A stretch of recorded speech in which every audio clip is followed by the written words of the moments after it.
함께 기도하겠습니다. 아버지 하나님 감사드립니다. 오늘도 저희들은 복되고 거룩한 주의 놀라우신 사랑과 은총 아래서 이루어지는 오늘 하루를 이 땅에서 주님 허락하신 대로 살게 될 줄로 믿습니다.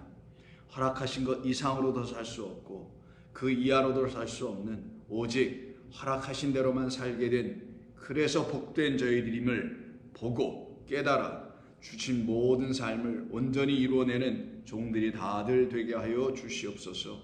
오늘도 저희들에게 들려주시는 하늘에서 울려 퍼지는 생명의 말씀 복음을 듣고 저희들의 영혼이 소생하며 기뻐함을 얻으며 새로운 다짐이 우리 가운데서 일어나게 하여 주실 줄로 믿고 예수님의 이름으로 기도드립니다.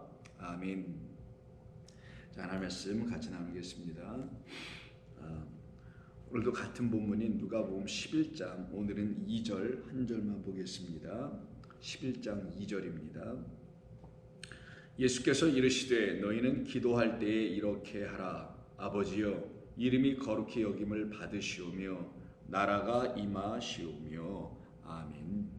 우리는 어제 이 거룩히 여김이 무엇인지에 대해서 말씀을 나눴었습니다.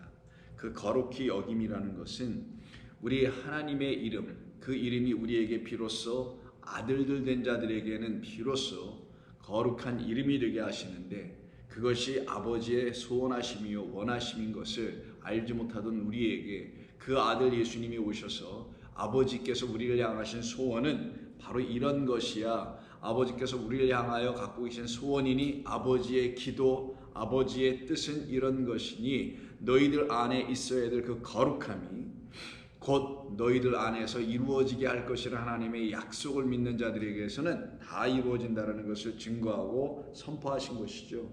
그것이 이제 첫 번째 기도인 그 이름이, 아버지의 이름이 거룩히 여김을 우리들 안에서 이루어지기를 원하는 기도로 우리가 드디어 할 수 있게 되는 것입니다. 예수님께서는 그 기도 이후에 곧바로 두 번째 기도로서 나라가 임하시오며 라는 기도를 하라고 가르쳐 주십니다. 그렇다면 이 나라가 임하시오며라는 이 말 또한, 이 기도 또한 아버지의 소원하심이라는 것을 우리는 즉각적으로 알 수 있죠. 그 아버지의 소원하심은 우리에게 그 나라가 임하기를 원하시는 것이다. 이것이 아버지의 뜻이며 이것을 알게 된 자들은 그럼 그 나라가 나에게, 저에게, 우리에게 임하기를 원합니다라고 반드시 기도하고 부르짖게 될 것이다라는 것을 말하는 것입니다. 그런데 그 나라가 임하는 것, 아버지의 나라, 하나님의 나라가 임하는 것은 예수님을 빼놓고 이루어지지 않습니다. 우리 주 예수님이 이 하나님의 나라와 무관하여 우리 가운데 나타나는 나라가 아니라는 거예요. 반드시 우리 예수님을 통하여 예수 그리스도가 아니면 우리에게 임할 수 없는 나라가 바로 그의 나라, 그 아버지의 나라, 하나님의 나라라는 것을 말씀하고 있는 것입니다. 그러니 이 나라는 이 세상에서 말하는 나라와는 근본적으로 다를 수밖에 없죠. 왜 그런 거냐면 우리 주님께서는 이 땅에 오셔서 이 세상의 왕들과 정치하는 사람들이 만들어놓은 그런 나라를 세워놓고 가신 일이 없었거든요. 그러니 우리 주님께서 말씀하신 당신을 통하여 우리에게 있어야 할, 나타나게 될, 임하여야 할 그 아버지 하나님의 나라는 보이는 나라가 아니요 우리 안에 내주하시고 임하시게 될 하나님께서 허락해 주시는 나라라는 것을 말씀하는 것이죠. 그래서 그 나라는 반드시 그리스도 예수님을 통하여 우리에게 들려지고 임하여 나타나게 될 나라입니다.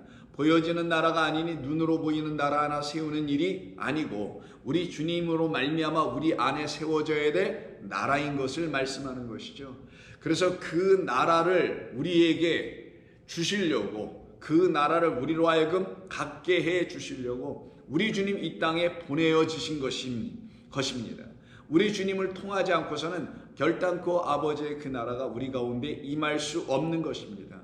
왜냐하면 우리는 그 나라가 어떤 나라인지 무슨 나라인지 알지도 못하고 있었던 사람들이었지 않습니까? 그러기에 우리 주님께서 같은 누가복음 4장 43절에서 다음과 같은 말씀을 하시죠.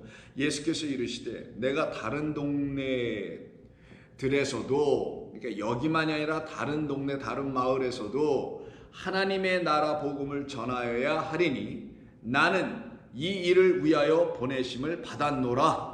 우리 주님이 분명히 말씀하십니다. 우리 주님이 이 땅에 보내심을 받게 된 것은 이것이었다라는 걸 분명히 말해요. 우리에게 있지 않은, 우리 안에 임하여 있지 않은, 그래서 아무도 알지 못하나 단 한 분만이 알고 있는 누구? 그리스도 예수님. 그분이 곧 하나님의 나라이신데, 하나님의 나라가 그 안에 계시기에 그가 하나님의 나라이신데, 그 하나님의 나라로 이 땅에 오시고 그 하나님의 나라를 알 수 있는 유일한 분, 그분 외에는 우리에게 하나님의 나라를 보여줄 수도, 알게 해줄 수도, 임하게 해주실 수 있는 사람은 없는 것이기 때문인 거예요. 그래서 하나님께서 당신의 아들을 보내신 겁니다. 내 아들 예수 그리스도만이 우리라는 우리 인간들에게 당신의 나라를 전하해 줄 수 있는 유일한 하나님의 아들이시기 때문인 거예요.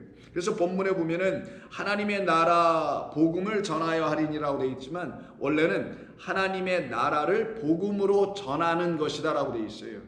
결국은 그건 무슨 말이냐? 하나님의 나라 자체가 복음이라는 거죠. 하나님의 나라가 우리 가운데 임하기를 너희들은 기도하라 라는 게 오늘 두 번째 기도라면, 그 말은 하나님의 나라를 통하여 하나님의 나라라는 복음이 그리스도 예수님으로 말미암아 우리 가운데 들려져야 되고 세워져야 한다는 거예요.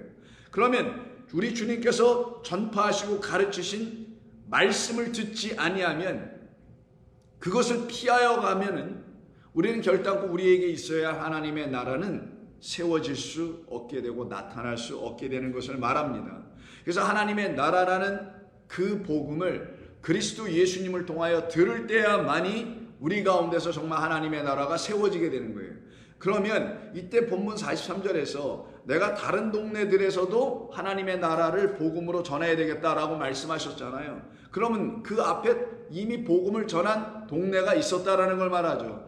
그러기에 38절부터 이 이야기가 시작돼 나온 건데, 38절 보면 예수께서 일어나 회당에서 나가사 시몬의 집에 들어가니 시몬의 장모가 중한 열병을 앓고 있는지라. 사람들이 그를 위하여 예수께 구하니 예수께서 가까이 서서 열병을 꾸짖으신데 병이 떠나고 곧 그 여자가 일어나 그들에게 수종드니라. 해질 무렵에 사람들이 온갖 병자들을 데리고 나오며 예수께서 일일이 그 위에 손을 얹으사 고치시니 여러 사람에게 귀신들이 나가며 소리질러 이르되 당신은 하나님의 아들이니이다. 예수께서 꾸짖으사 그들이 말함을 허락하지 아니하시니 이는 자기를 그리스도인 줄을 알미러라. 자, 이렇게 말씀되어 있는 요 상황 때문에 이 곳에서 날이 밝은 이후에 예수님께서 다른 곳으로 가시게 되는 거예요. 그래서 다른 동네로 가셔서 이 말씀 하나님의 나라의 복음을 전하신다 했으니 38절부터 40절에서 병을 고치고 귀신이 떠나가는 이 일이 곧 그리스도 예수님으로 말미암아 나타나는 일이죠. 사람들에게. 그럼 그 사람들에게 뭐가 나타났다라는 거예요? 귀신이 떠나고 그들이 병이 고쳐지고 했다라는 것은 그들이 온전하지 못한 상태에 있었다라는 걸 말하는 거죠. 온전하지 못한 그들을 온전하게 바꾸어 온전케 만드신 것을 뭐라고 한다고요? 그게 바로 하나님의 나라의 복음을 들음으로 말미암아 그들에게 이제 하나님의 나라가 임하여지게 됐다라는 거예요. 복음의 능력은 우리에게 있는 우리를 온전치 못하게 하는 어떤 세력, 이게 마귀의 세력입니다. 거짓의 세력이, 이것이 완전히 그리스도 예수님이라는 하나님의 영으로 말미암아 제거되고 박멸되는 역사가 일어나게 돼요. 결국은 우리에게 깨끗하고 거룩한 역사가 나타나기 시작하는 거예요. 그래서 첫 번째 기도가 아버지의 그 이름이 우리들 안에서 거룩히 여김을 받으셔야 합니다라고 기도하라는 것은 우리가 하나님의 깨끗하고 거룩한 말씀으로 거듭나는 역사가, 그래서 더러운 영들이 떠나가고 물과 성령으로 깨끗하여지는 역사가 일어나게 됨을 기도하라고 했던 것이잖아요. 그 일이 일어나는 자들에게, 하나님의 거룩하심이 역사되는 그들에게 동시에 뭐가 일어난다고요? 병 고치고 온전해지고 하는 그런 일들이 일어난 이후에 그들에게 결국은 하나님의 나라가 임하는 것을 말씀하는 거예요. 그런데 이 하나님의 나라는 말씀드린 대로 이 땅에 보이는 나라가 아니에요. 보이는 나라, 왕국, 나라, 국가, 단위 이런 등등의 모든 것들은 흥망성쇠를 반복하여 경험하잖아요. 한때 세워졌다가 무너지고 멸망당했다가 또 다른 세력이 와서 다시 제국을 세우고 나라를 세우고 왕국을 세웠잖아요. 계속해서 흥망성쇠가 이루어지죠. 왜요? 보이는 나라니까. 그 나라는 사람의 눈으로 보여지는 나라이기 때문에 늘 흥망성쇠를 경험할 수밖에 없는 말 그대로 유한한 나라예요. 그런데 우리 주님께서 오셔서 우리에게 있어야 한다는 그 나라는 유한한 나라, 있다가 없어지고 없다가 다시 생기고 들락날락 들쭉날락 하는 그런 나라가 아니라는 거예요. 그래서 우리의 기분에 따라 우리가 원하는 어떤 나라에서 살고 싶어, 난 저 나라에서 가 살래, 이런 보이는 유형의 나라, 그러나 그곳에 가서 얼마 있으면 또 그곳에 안에 또 다른 것을 생각하게 하는 그런 나라가 우리 주님께서 말씀하신 아버지의 나라, 하나님의 나라가 아닌 것입니다.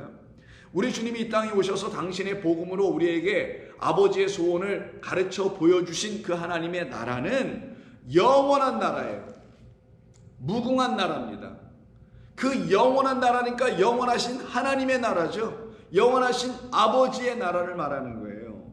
그래서 예수님의 나라는 어떤 사람들이 취하는 것이냐? 바로 하나님께서 우리에게 영원한 나라를 주시겠다고 약속하신 말씀을 믿고, 그래서 우리로 하여금, 그 믿는 자들로 하여금 그 나라가 우리 가운데 임함으로 말미암아 정작 우리는 이 세상이란 나라에 육으로는 속해 있지만 우리의 영은 영원하신 무궁하신 하나님의 나라를 맛보고 그 나라에 이미 속한 사람들로 살아가고 있으니 결국 우리가 갈 곳은, 우리가 있을 곳은 영원한 무궁한 아버지의 나라라는 것을 알려주는 거예요. 이들이 다 누구냐? 약속의 말씀을 붙들고 그 약속의 말씀을 주신 하나님의 뜻으로 보냄을 받고 오신 그리스도라는 그 약속의 후손인 씨가 그들 가운데 떨어져서 그들 안에서 하나님의 나라가 무엇인지를 복음으로 들려주시는 잉태함의 역사, 아들남의 해산의 역사, 이 모든 역사가 이루어질 때 그들 안에 하나님의 나라가 무궁해지는 거고 영원한 나라로 세워지는 거예요. 그래서 이 무궁한 나라, 하나님의 나라는 어떤 사람들에게 나타나냐? 바로 그 그리스도를 잉태하여 그리 잉태한 그 아들로 말미암아 세워진 사람들 안에서 그 하나님의 나라는 드디어 나타나는 거예요. 하나님의 나라는 그들 안에 영원한 하나님의 거처 집으로 세워지게 되는 겁니다. 그러니 예수님께서 이 땅에 오시는 이야기인 누가복음 1장 25절 이하 가브리엘 천사를 보내셔서 처녀인 마리아에게 그가 하나님의 거룩한 아들을 잉태한다는 그 소식을 전해주는 그 말씀 속에 이 하나님의 나라가 담겨 있지 않겠습니까? 당연히 그렇죠. 그래서 26절 1장을 한번 보시면 여섯째 달에 천사 가브리엘이 하나님의 보내심을 받아 갈릴리 나사렛이라는 동네에 가서 다윗의 자손 요셉이라 하는 사람과 약혼한 처녀에게 이르니 그 처녀의 이름은 마리아라. 그에게 들어가 이르되 은혜를 받은 자여 평안할지어다. 주께서 너와 함께 하시도다 하니 처녀가 그 말을 듣고 놀라 이런 인사가 어찌함인가 생각하며 천사가 이르되 마리아여 무서워하지 말라. 내가 하나님께 은혜를 입었느니라. 보라 내가 잉태하여 아들을 낳으리니 그 이름은 예수라 하라. 그럼 그 잉태하여 아들을 낳게 된 예수님을 통하여 어떤 일이 벌어진다고요? 하나님의 나라를 복음으로 전하는 역사가 일어난다는 거예요. 그럼 이 마리아는 이 하나님의 나라를 복음으로 전파하는 그 아들을 잉태함으로 말미암아 그 아들 때문에 결국 하나님의 나라가 되어버리는 사람이 되겠죠. 그러기에 보라 내가 잉태하여 아들을 낳으니 그 이름을 예수라 하라. 그가 큰 자가 되고 지극히 높으신 이의 아들이라 일컬어질 것이요 주 하나님께서 그 조상 다윗의 왕위를 그에게 주시리니 그럼 왕권을 가진 자, 그럼 왕국을 세운 자. 근데 이가 보이는 왕국을 세운 왕권을 가지고 오신 분이 아니요 온 만왕의 왕들로 오신 분, 만주의 주들로 오신 분이죠. 그때 만왕은 저와 여러분들은 성도를 얘기하는 거예요.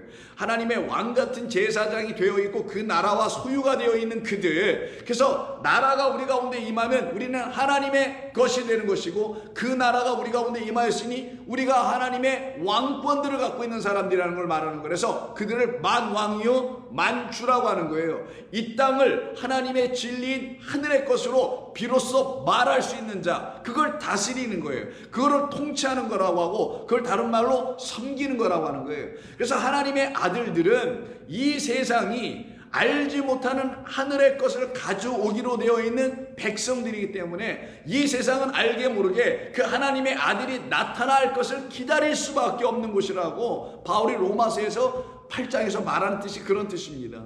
그러므로 영원히 야곱의 집을 왕으로 다스릴 것이며 그 나라가 무궁하리라 라는 33절의 말씀이 나오는 거예요.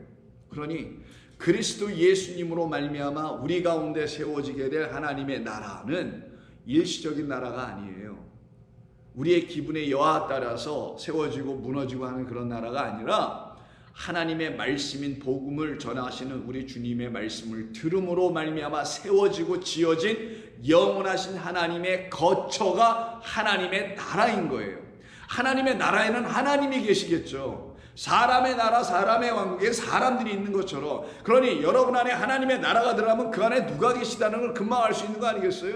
누구? 하나님이 여러분 안에 계시는 것을 의미하는 거예요. 그래서 하나님이 그들 안에서 섬기시고 다스리는 역사가 비로소 나타나기 시작하는 것. 그래서 그들 안에 하나님이 거처로 들어가시는 거예요. 저와 여러분 안에 나라가 세워진다는 건 하나의 하나님의 처소가 된다는 걸 말하는 거고, 그 한 영혼 한 영혼 성도가 하나님의 처소가 되었으니 그들을 놓고 하나님의 나라들이다 라고 하는 거예요. 그래서 하나님의 나라는 여기저기 있는 게 아니라 너희들 안에 있다고 말씀하신 뜻이 그 뜻이란 말이에요. 이 말은 단순히 우리 안에 무슨 평안이 있다, 마음이 평안해, 이런 차원의 이야기가 아니에요. 하나님의 나라는 하나님이 여러분 안에 처소, 주인이 되어 우리 가운데 거하신 걸 말하는 거예요. 하나님의 통치를 받는 거예요.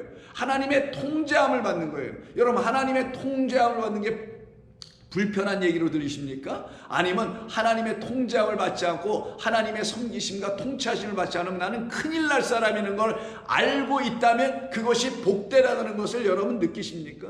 맞아요. 사람들은 사람에서 통제받기를 원하지 않죠. 그러나 우리는 하나님에 의해서 통제받기를 원하는 하나님의 나라의 백성입니다. 우리는 사람의 영혼들에 의해서 통제받기를 원하지 않아요. 그들이 가르치는 말과 그들이 내뱉는 더러운 영들로 말미암아 우리의 영혼이 더러워지길 원치 않아요. 그래서 우리는 그런 측면에서 사람에 의해서 통제를 받거나 사람에 의해서 통치를 받는 자가 되기를 원치 않아요. 우리는 오직 영원하시고 거룩하신 그 이름을 갖고 계신 아버지의 말씀과 아버지의 영으로 통치받고 통제받고 제한받고, 그리고 그 안에서 하나님의 나라로, 하나님의 처소로, 하나님의 거룩한 전으로 세워주기를 원하는 사람들입니다. 이것이 아버지의 소원이었다라는 걸 우리 주님이, 아버지는 이런 것을 소원하셨으니 너희는 이것을 달라고, 이것을 소원하여 아버지께 간구하고 기도하라 라고 말씀하는 거예요.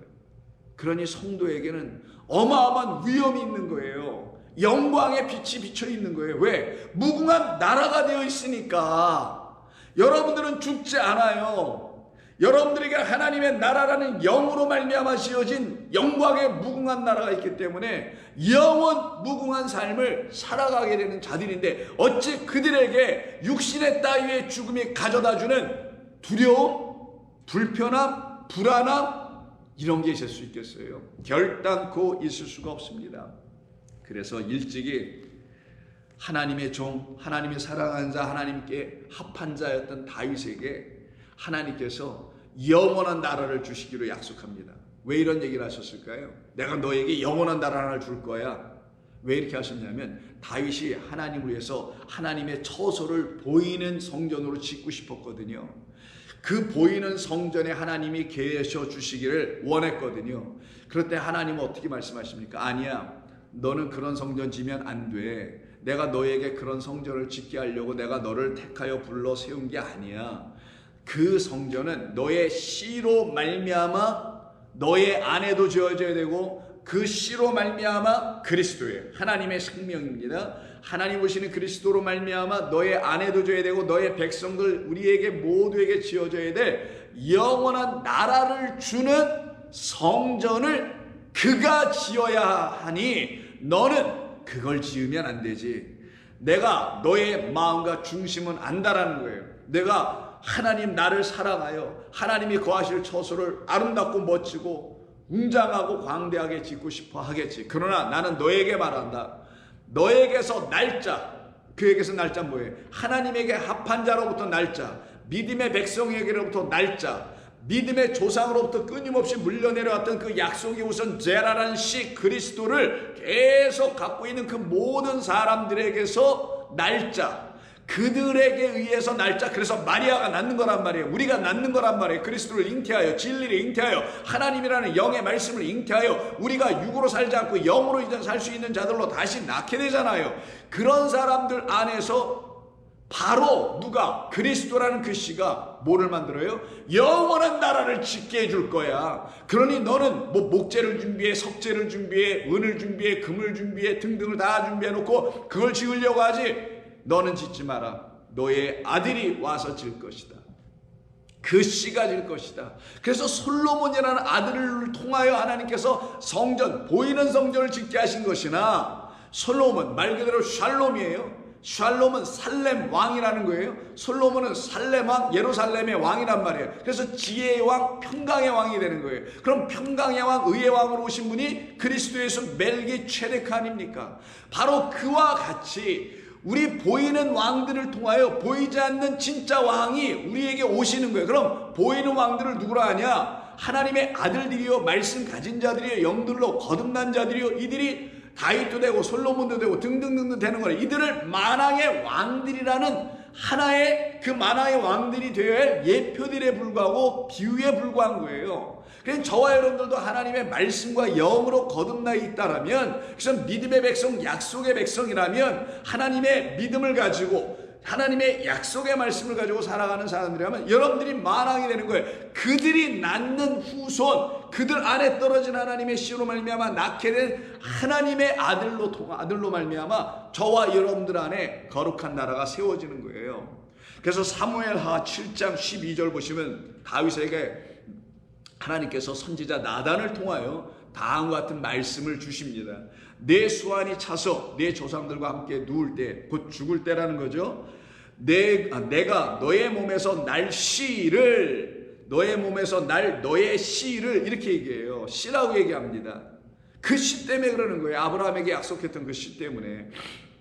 내 몸에서 날 그 씨를 내 뒤에 세워 그의 나라를 견고하게 하리라. 그건 이스라엘을 얘기하려고 하는 게 아닌 거죠. 그는 내 이름을 위하여 집을 건축할 것이요, 나는 그의 나라 왕위를 영원히 견고하게 할 것이다. 이걸 사람들이 잘못 이해하는 사람들은 이거를 네이션 이스라엘, 국가, 이스라엘이라는 하나의 국가로 이걸 자꾸만 이해하려고 하는 사람들이 있어요. 그래서 back to 이스라엘인가 뭐 back to 뭔가 이런 걸 자꾸만 하시는 분들이 있는데, 그 왜 하시는지 잘 모르겠는데 그 성경을 오해해서 그러는 거거든요.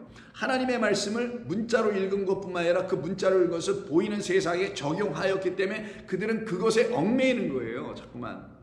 그래서 뭐 종말론까지 막 나오고 뭐 여러 가지 나오고 제3성전 이런 쓸데없는 얘기까지 나오는 거잖아요. 자, 그러나 이게 그런 말이 아닌 것을 저와 여러분들이 아신다면, 그는 내 이름을 위하여, 누구 이름? 거룩하신 아버지의 이름을 위하여. 그럼 거룩하신 아버지가 거할 곳은 거룩한 전. 그래서 거룩하신 그 이름이 우리 가운데 있게 되면 우리 안에 그 나라가 세워진데, 그 나라는 무슨 나라? 그래서 거룩한 나라, 저와 여러분들이 거룩한 주의 백성의 나라여 소유, 하나님의 왕국들이 되는 거란 말이에요.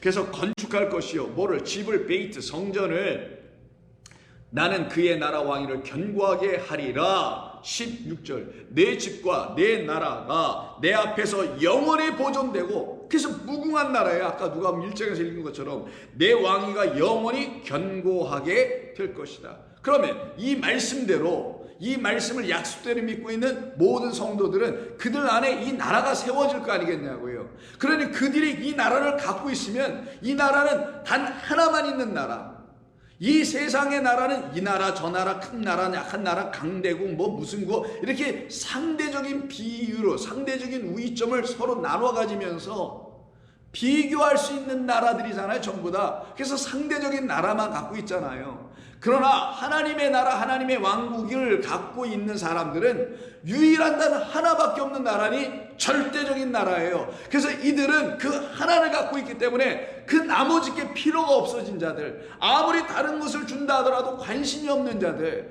그 어떤 것들도 그 외에 그 하나의 나라, 하나의 하나님의 왕국, 그 외에 다른 어떤 것들은 그들을 만족하게 하고 채울 수 있고 온전케 하며 기쁘게 할 수 있는 것이 아니기 때문에 눈 하나 돌려주지 못하게 되는 거예요. 그러나 하나님의 백성들은 그러기 때문에 오직 당신의 나라의 백성으로 담대하게, 당당하게, 믿음으로 승리하며 그 나라가 있기 때문에, 그 통치하심이 있기 때문에 너끈히 승리하며 살아가는 거예요. 아멘. 이게 하나님의 나라가 임하여진 성도들이 이 땅에서 살아가는 모습인 겁니다. 그들은 하나님의 것만 바라보지 다른 세상의 나라를 기웃기웃거리는 자들이 안 됩니다. 되라고 해도 될 수가 없어요. 그러나 그 나라가, 하나님의 나라가, 절대적인 하나의 나라가 그들 가운데 임하여지지 않은 사람들은 그 나라만 바라보라고 아무리 얘기해도 밖에 세상의 나라를 쫓아다니며 기웃거릴 수밖에 없게 됩니다. 태극기 들고 쫓아다니고 성조기 들고 뛰어다니는 사람들 보세요. 왜 그러는지. 하나님의 나라가 있으면 그렇게 할 수가 없어요. 하나님의 나라의 백성은 세상 나라에 속한 자들이 아니에요. 그걸 잘 아셔야 합니다. 그래서 하나님의 나라의 백성들은 그 나라가 그들 가운데 임하였기 때문에 담대함으로 살아갑니다. 그래서 이 사무엘서서 약속되어 있는 그 씨로 말미암아 갖게 된 하나님의 거룩한 나라를 믿음으로 갖고 있는 사람들은 어떠한 위협과 어떠한 박해에도 절대로 그 나라를 내려놓거나 포기하거나 바꾸거나 이러진 않아요. 그것을 잘 얘기해 준 데가 다니엘서 아닙니까? 다니엘서는 다니엘과 다니엘의 세 친구에 의해 있죠. 4장을 보시게 되면 다니엘의 세 친구에 대한 이야기가 쭉 나오고 3장 4장이. 근데 어떻게 해요? 금신상 세워놓고 느부갓네살 왕이 그에게 절하지 않으면, 그 신상에 절하지 않으면 풀무불에 던지겠다는 그런 얘기가 있죠. 그래서 한번 던져봐라 그럼 얘기하죠. 담대하게. 우리는 그 속에서 태워 죽어도 상관없고 하나님이 구원하실 거라 알고 있지만 구원하지 않아도 우리는 괜찮다라고 얘기하고, 그런 그것 때문에 결국 그 불 속에 던져지잖아요. 근데 어떤 놀라운 일이 그 안에서 벌어진 여러분 다 아시죠? 그 많은 중략하고 그 모든 것을 다 바라보았던 이 느부갓네살 왕이 비로소 자기가 알지 못한 영원하신 하나님, 영원하신 하나님의 나라로 살아가는 이 다니엘의 세 친구 사드락과 메삭과 아벳느고를 그 하나님의 아들들로, 하나님의 나라들로 다시 바라보게 되는 역사가 일어나게 돼요. 그래서 그가 4장 1절에서 뭐라고 하냐면, 느부갓네살 왕은 천하에 거주하는 모든 백성들과 나라들과 각 언어를 말하는 자들에게 조소를 내리노라. 원하노니 너희에게 큰 평강이 있을지어다. 지극히 높으신 하나님이 내게 행하신 이적과 놀라운 일을 내가 알게 하기를 즐겨하노라. 참으로 크도다.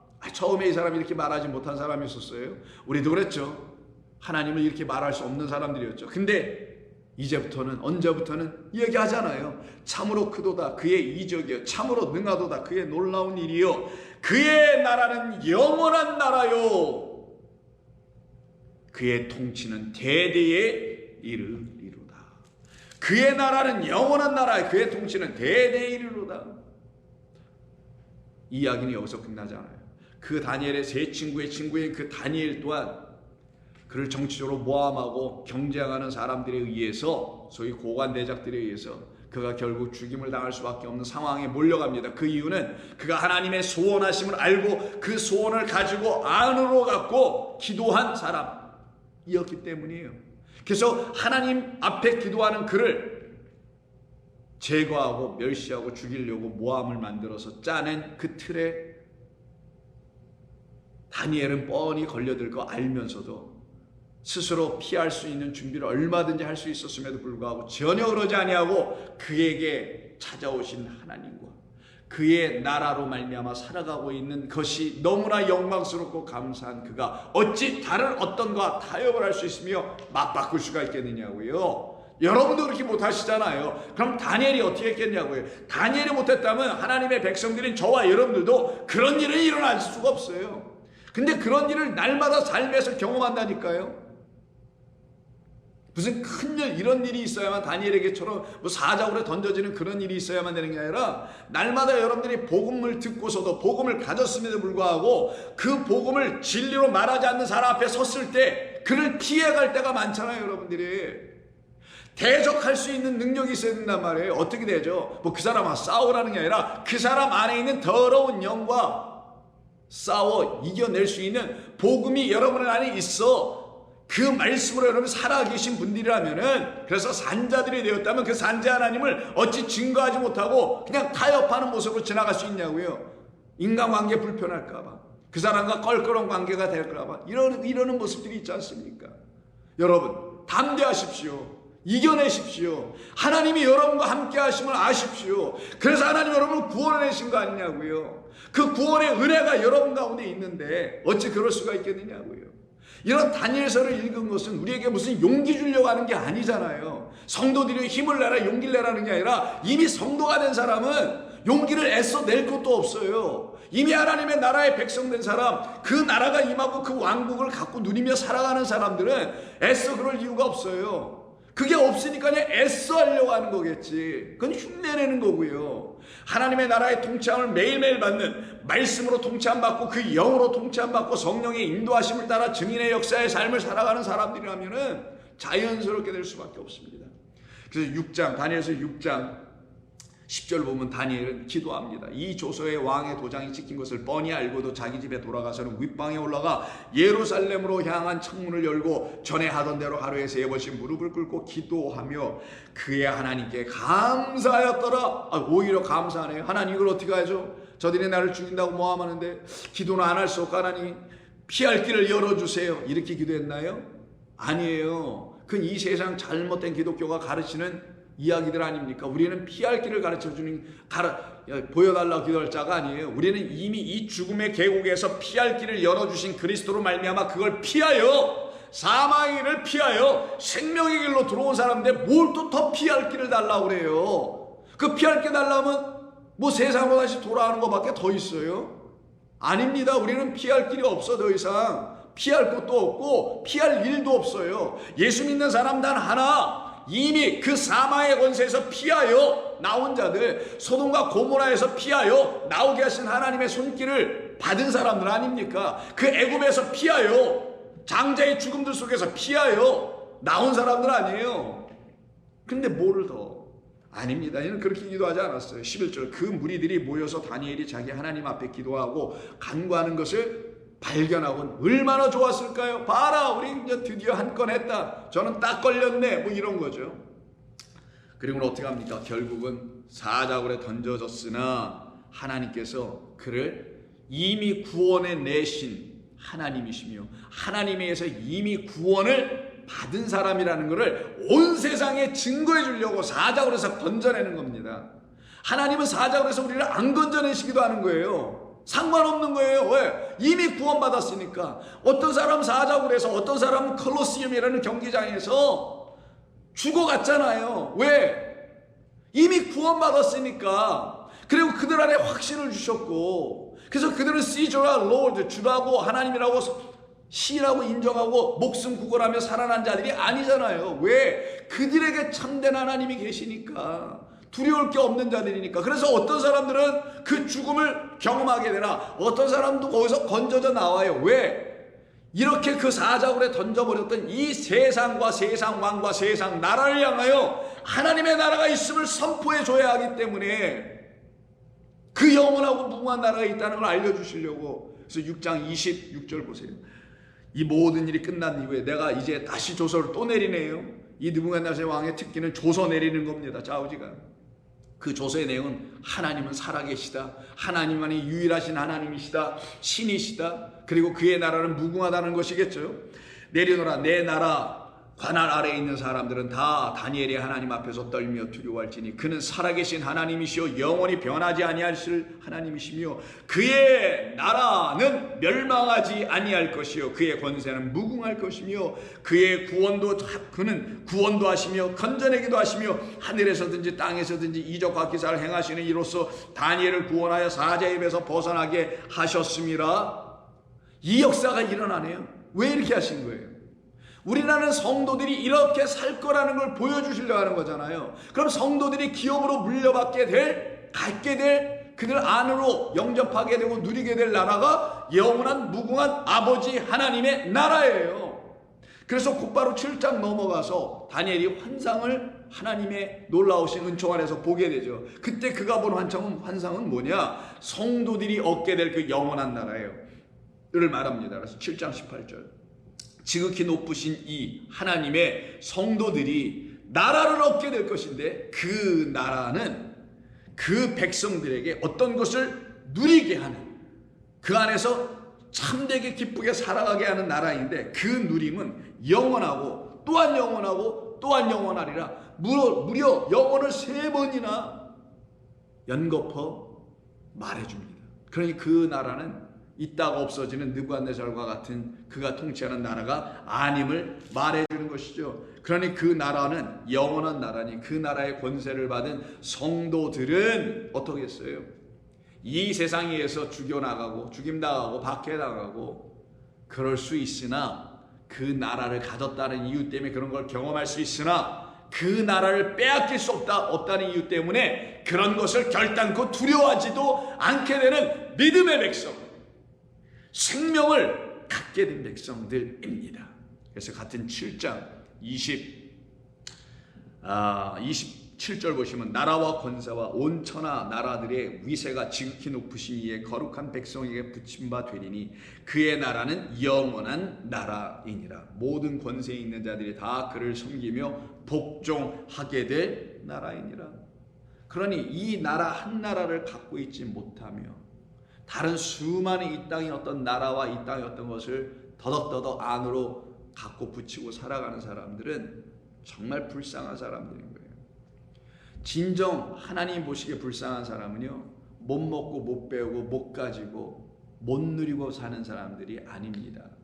이 세상에서 사람들이 말하는 상대적인 가치, 이게 더 좋아? 이게 더 좋아? 아니야, 내게 더 좋아. 그래, 당신이 더 좀 좋은 것 같네 라고 하는 상대적인 비교, 우위점을 서로 다투고 있는 그런 세상 나라의 사람들이 아니에요. 우리는 그런 걸 가지고서는 우리의 영혼을 만족시킬 수 없는 하나님의 백성들입니다.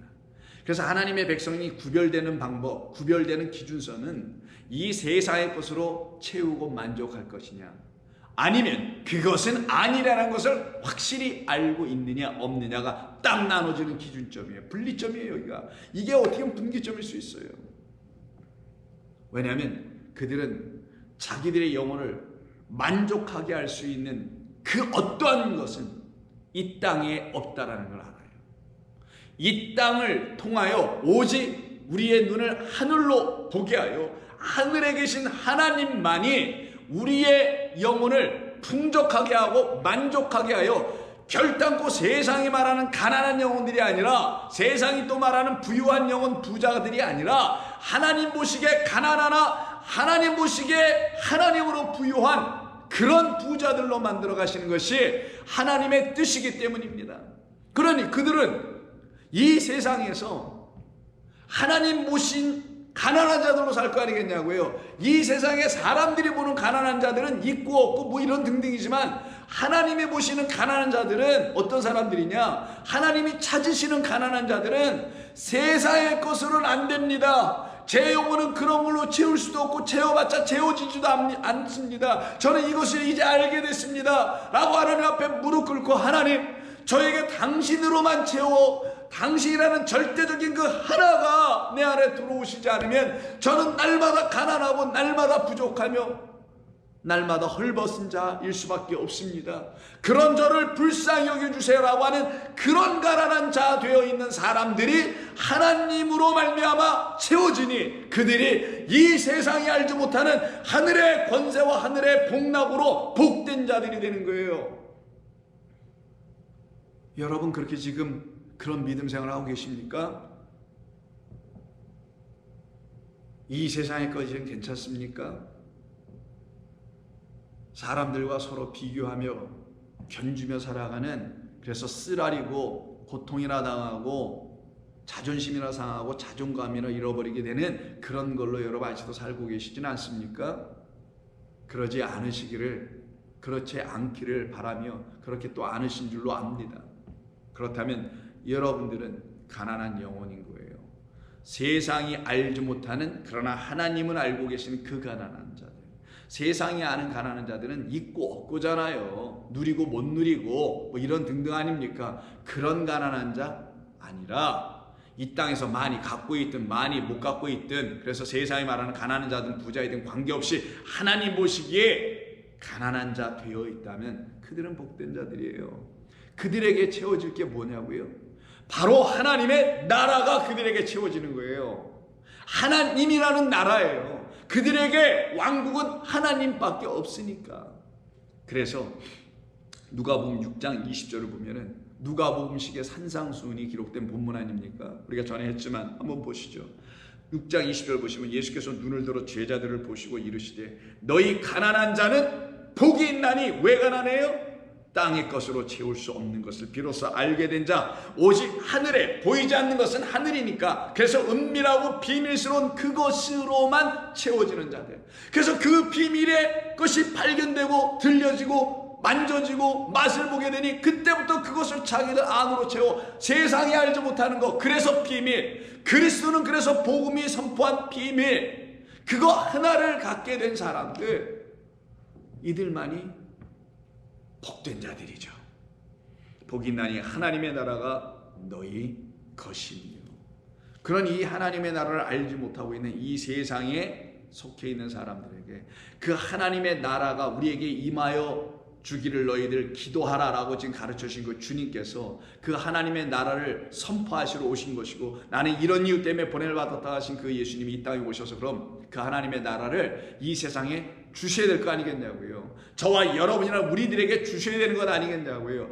그 하나님의 나라를 주시는 이야기, 하나님의 나라가 없는 그곳에 하나님의 나라를 주시고 그 나라를 가진 자들은 세상 나라가, 자기들 안에 있는 그 세상 나라가 완전히 흉년 들고요, 기근을 맞고 아버지의 나라 하나님의 나라에만 참된 거룩한 양식이 있다는 것을 분명히 깨닫게 되는 거예요. 누구로 말미암아? 그 아들 그리스도 예수로 말미암아 아버지가 그에게 주신 모든 것을 가지고 우리에게 오셔서 우리에게 그걸 다 쏟아부어주는 이야기, 곧 복음을 전해주시고 가르쳐 주신 이야기를 듣게 된 모든 사람들 안에서 나타나는 하나님의 거룩한 역사예요. 그 역사는 우리에게 우리 안에 있는 나라, 우리 안에 있는 거짓된 것들이 완전히 흉년을 맞이합니다. 싹 빠져나가는 거예요. 그래서 가난한 자들입니다. 그리고는 하나님의 나라가 채워질 준비가 되어 있는 그런 가난한 자들은 더 이상 가난한 자가 아니요 복된 자죠. 그게 바로 누가복음 15장에 있는 두 아들의 비유, 소위 여러분 탕자 아들로 알고 있는, 우리는 그렇게 알고 있지 않습니다. 그 둘째 아들에 대한 이야기예요. 둘째 아들이 아버지에게, 아버지 저에게 주시기로 했던 모든 살림 제 분깃을 다 주세요. 그래, 얘딸 여기 있으니 가져가라. 그거 가지고 어디 먼 나라로 왔다고 그랬어요. 먼 나라. 거기가 어딥니까? 아버지의 나라에서 이 땅이라는 나라로 오셨다는 걸 말하는 거예요. 그래서 15장 12절을 보면은 그 둘째가 아버지에게 말하되 아버지여 재산 중에 내게 돌아올 분깃을 내게 주소서 하는지라. 아버지가 그 살림을 각각 나누어 주었더니 그가 며칠이 안 되어 둘째 아들이 재물을 다 모아가지고 먼 나라에 가서, 아버지의 나라가 아니에요. 여기는 하나님의 나라가 아닌 거예요. 하나님의 나라가 뭔지도 모르는 그 사람들로 가득 채워 있는 그 먼 나라에 가서 거기서 어떻게 해요? 허랑방탕하여 재산을 낭비하더니. 사람들이 보기에는 허랑방탕하여 재산을 낭비하는 것 같아 보이겠죠. 그러나 이건 낭비가 아닌 거 여러분 다 아시니까 지나가고, 다 없앤 후에 하나님이 주신 하나님의 것, 아버지의 것, 둘째 아들에게 주신 그 복음이라는 걸 다 뿌려버리고 나니 그 나라가 어떤 일을 경험해요?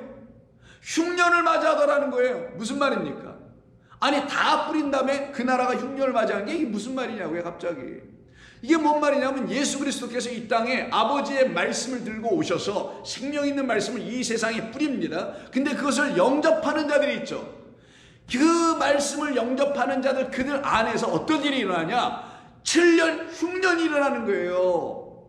창세기에 있는 말씀처럼 7년 흉년이 일어나 버리네. 어떤 것으로? 7년 풍년의 말씀으로. 그래서 풍년이 먼저 오고 흉년이 뒤따라오는 거예요. 창세기 41장인가 2장에서 말씀이. 그러니 그리스도 예수께서 아버지의 살림을 갖고 오신 것이 7년 풍년을 의미하는 것이고, 그것이 우리들 안에 떨어지니 어떤 역사를 일으켜요? 여러분 안에 진리의 생명의 말씀, 하나님의 영의 말씀이 떨어지면 어떤 일이 벌어지는지 아세요?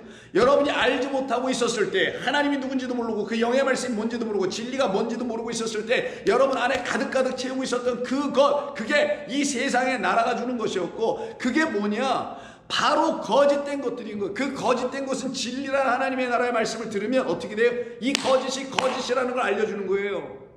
그전에는 알지 못해요. 이것은 나에게 생명을 주지 못하는 것이라는 걸 알지 못해요. 뭐가 오기 전에는 진리의 아들 그리스도가 우리에게 전해주시는 아버지의 생명의 말씀인 그 살림이라는 분깃이 우리에게 떨어지기 전에는, 떨어지니 드디어 이것이 진짜인 줄 알고 살았던 우리 안에서 이건 가짜였구나 알게 돼요. 이것이 가짜라는 말은 뭐예요? 이것이 나에게 양식 아닌 썩을 양식을 주는, 나를 기근 막게 하고 나를 물 없는 자 만들게 하고 생수 못 마시게 하고 그 양식 없는 자로 만드는 거였구나. 내가 바로 그런 나라를 가진 자였구나. 이걸 말씀해 주는 거예요.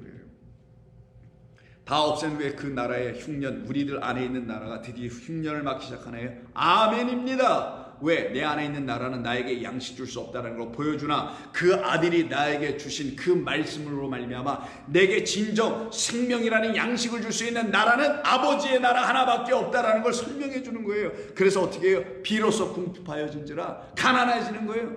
부족해지는 거예요. 나는 이 땅의 것으로 채울 수 없는 자라는 걸 확실하게 알게 되는 거예요. 이게 드디어 복 있는 사람이 돼요. 왜? 이제 아버지의 나라로 갈 준비가 되어 있으니까. 아버지의 나라가 그에게 올 준비가 되어 있으니까.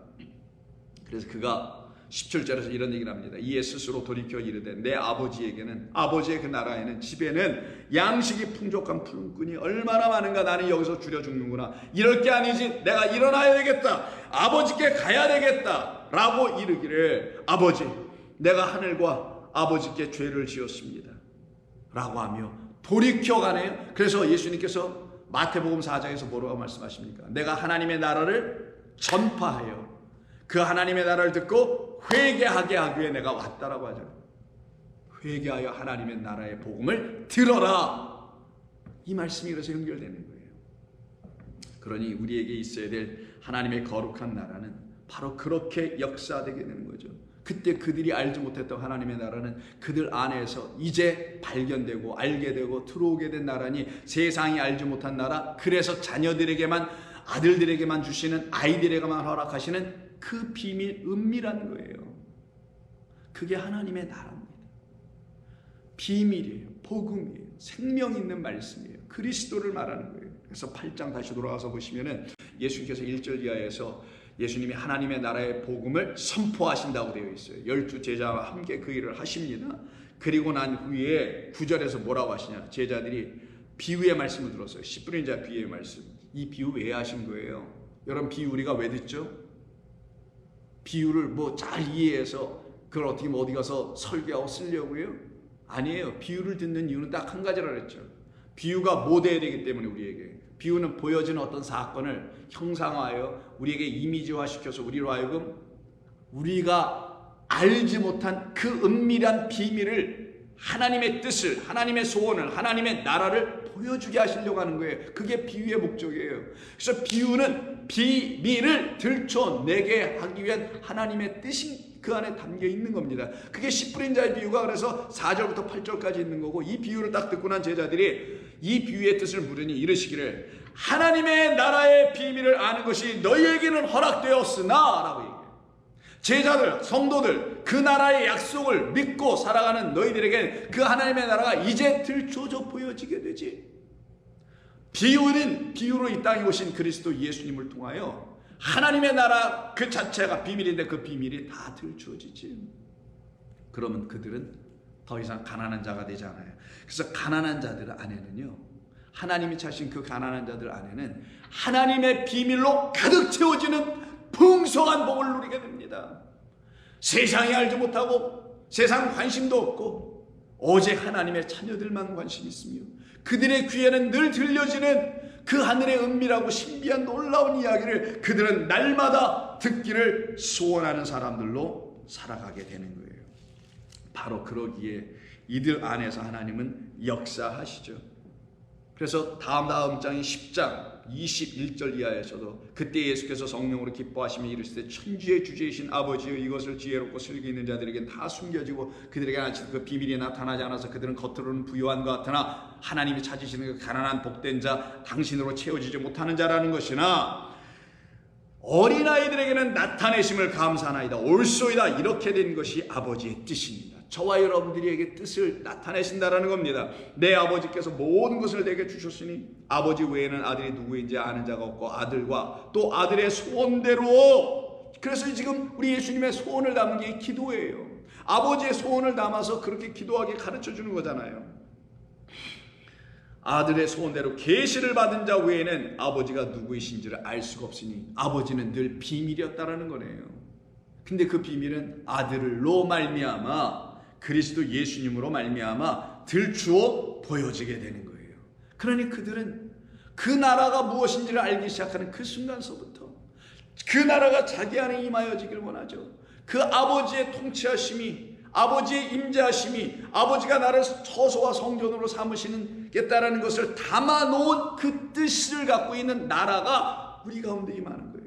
우리 무슨 나라가 오겠어요? 그 나라는 아버지의 왕국, 아버지의 성전, 아버지의 집, 곧 우리 안에 그 집이 거한다는 건 우리가 그 집 된다는 것이고 우리가 아버지의 처소가 되는 것이니 그들은 그것만 구할 수밖에 없죠. 아버지의 나라가 내게 임하여지기를 구하라, 너희들에게 임하여지기를 구하라, 기도하라고 하신 것은 너희 안에 아버지께서 거룩한 하나님의 이름으로 너희들을 처소 삼아 너희 가운데 영원 무궁토록 임하여 계시기를 너희들은 기도하라. 이것이 잠시라도 너희들을 떠나서는 아니 된다라는 말씀입니다. 그래서 나온 말이 먼저 너희는 그의 나라와 그의 의를 구하라라고 하죠. 누가복음 그 말씀을 12장에서 증거하는데 29절 이하에 너희는 무엇을 먹을까, 무엇을 마실까, 무엇을 마실까 구하지 말라, 근심하지도 말라. 그렇죠. 우리는 첫째, 둘로 나눠봅니다. 이 땅에서 먹을 것에 대해서 근심하거나 염려하지도 않습니다. 둘째, 그것뿐만이 아니에요. 그거는 덜 먹고 많이 먹고 이런 차이밖에 없는 거고, 먹을 것 증거 없으면 못 먹고 죽는 것밖에 더 되겠어요. 그러나 여기서 말씀하신 주님의 또 다른 뜻이 있어요. 너희는 무엇을 먹을까? 이게 파고예요. 그럼 하나님의 말씀을 하나님께서 우리에게 당신을 계시해 주는 말씀으로 먹는 걸 말하는 거예요. 읽는 걸 말하는 거예요. 그걸 놓고 너희는 무엇을 먹을까? 마실까? 염려하지 마. 너희에게는 먹을 양식이 있어. 나잖아. 너희는 먹을 생수, 생명수 나 있잖아. 왜 염려해? 예수 믿는 사람들이요, 여러분들이 염려하지 않을 것은 두 가지가 다 있는데 이 땅에서 먹고 사는 것도 염려하지 말고 제발 좀. 그리고 또 하나 염려하지 않을 진짜가 있어요. 이게 진짜 성도들이 갖게 되는 염려 없음의 삶인데, 이게 뭐냐? 나에게는 날마다 하늘의 그 거룩한 양식 주실 우리 하나님 계심을 나는 압니다. 나는 믿습니다. 난 그래서 감사합니다. 난 그래서 걱정 없습니다. 나에게 생명의 양식을 날마다 공급하여 내 영혼이 기뻐 주를 감사하며 찬양하며 어느 환경 어느 처지에서도 나는 기도하며 말씀 묵상하며 감사하며 이웃을 사랑하며 살아갈 수 있는 능력의 사람 되게 하는 그 양식과 그 생수를 마시게 하실 분이 계신데 내가 뭘 염려해? 라고 하는 이 두 번째 차원의 것까지도 여러분 갖고 계셔야 되는 거예요. 이 모든 것은 세상 백성들이 구하는 것이라 너희 아버지께서는 이런 것이 너희에게 있어야 할 줄을 아시느니라. 다만 너희는 그의 나라를 구하라. 그리하면 이런 것들은 너희에게 다 더하게 될 거야. 적은 무리여 무서워하지 말라. 너희 아버지께서 그 나라를 너희에게 주시기를 기뻐하시니라. 여러분 두려워하지 마십시오. 여러분들에게 하나님께서는 이미 그 나라를, 당신의 나라를 여기 본문에는 이미 과거형 주셨으니 이렇게 되어 있어요. 이미 그걸 주셨기 때문에 기뻐하고 계시다는 거예요. 주실 것을 놓고 기뻐하시고 주셨기 때문에 기뻐하고, 우리는 또 받을 것을 놓고 기뻐하며 받았기 때문에 기뻐하는 거. 서로 기쁨, 서로 감사해요. 이때 적은 무리라고 했던 이 적은 무리라는 말에 무리 앞에 적은 자 쓴 것도 좀 특이하지만 이때 무리가 무슨 사람들의 무리를 말하는 게 아니라 이거는 양들의 떼를 놓고 쓸 때 쓰는 말이에요. 파문이온이라는 단어인데 이건 양의 무리 떼 있잖아요. 그 양들은 누굴 쫓아가요? 선한 목자 여호와를 쫓아가겠죠. 그럼 그 선한 목자 여호와가 그들에게 먹을 것, 마실 것, 누일 것, 쉴 것, 잔잔한 물가 안 주시나요? 주시죠. 그래서 염려가 없는 거예요, 그들은. 근데 이들의 수가 많지가 않아요. 미크론이라고 썼어요. 마이크로라는 뜻이에요, 영어로는. 이게 뭐예요? 적다라는 거예요. 왜? 큰 길로 가는 자, 큰 문으로 들어가는 자는 많으나 좁은 길로 가는 자는 적으니라. 주님을 따라가는 자들, 그 나라가 있어야 한다는 걸 믿음으로, 나는 다른 나라 필요 없어요, 당신의 나라만 있으면 됩니다 라고 하는 사람들이 적어요. 그 수가 적은이라는 말이죠. 그러나 적은 우리 성도들이요, 외로워하거나 쓸쓸하거나 하지 마십시오. 여러분 외에 여러분과 똑같은 영적으로 표현한 그 7천들이 곳곳에 있습니다.